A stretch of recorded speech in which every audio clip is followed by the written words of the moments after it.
Il frémit, c'est agréable. La délivrance est proche. Il sent malgré lui son cœur battre plus fort. On y est, monsieur, et c'est très, très bien. Dès que vous le voulez, vous pouvez rouvrir les yeux. Il prend une grande inspiration, puis il relève les paupières. Devant lui, un homme qu'il ne connaît pas, qu'il n'a jamais vu. Un étranger. C'est parfait. Vraiment? Oui. Merci, docteur. Comme vous pouvez le constater... Pardon, mais j'aimerais être seul un petit moment. Bien sûr, je comprends. N'hésitez pas à m'appeler.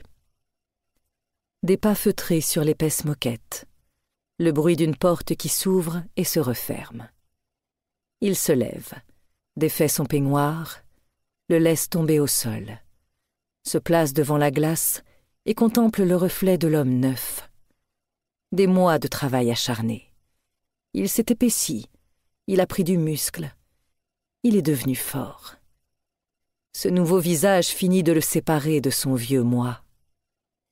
Il appuie sur la télécommande et le film reprend dans son dos, reflété par le miroir mural.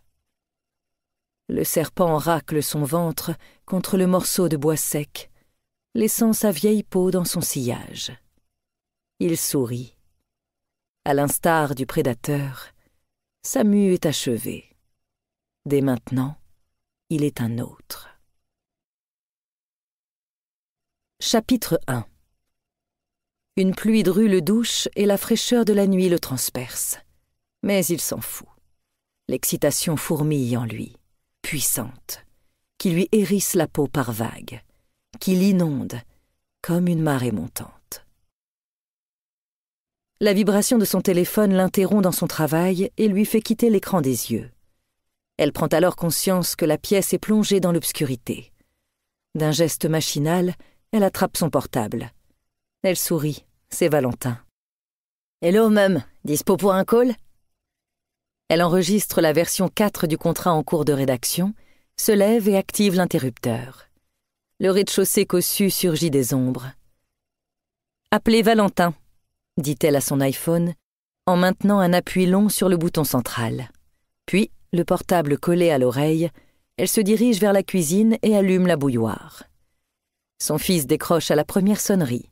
Voix enjouée, les nouvelles sont bonnes. Courchevel est une magnifique station. Il va s'y plaire, il en est sûr. Et elle aussi quand elle viendra.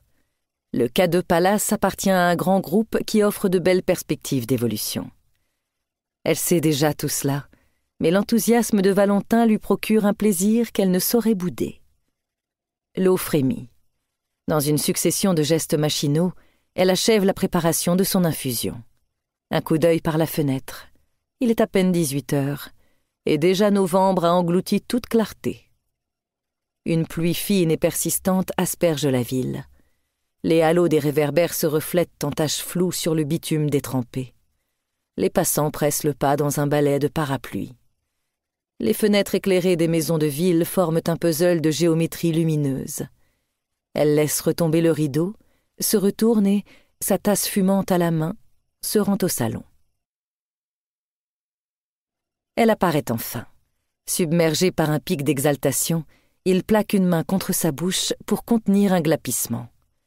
D'un œil dévorateur, il détaille sa frêle silhouette, son élégance racée, son aisance naturelle. Elle est au téléphone, la mine heureuse. Depuis le temps qu'il l'observe, il lui connaît cette expression. C'est celle qu'elle réserve à son fils. Son fils.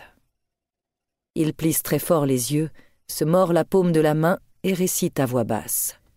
Pique-nique douille, c'est toi l'andouille dans un plat de nouilles. Pique-nique douille, c'est toi l'andouille dans un plat de nouilles. Les secondes s'égrènent. Le fils bien-aimé est éjecté du jeu. Ça va mieux.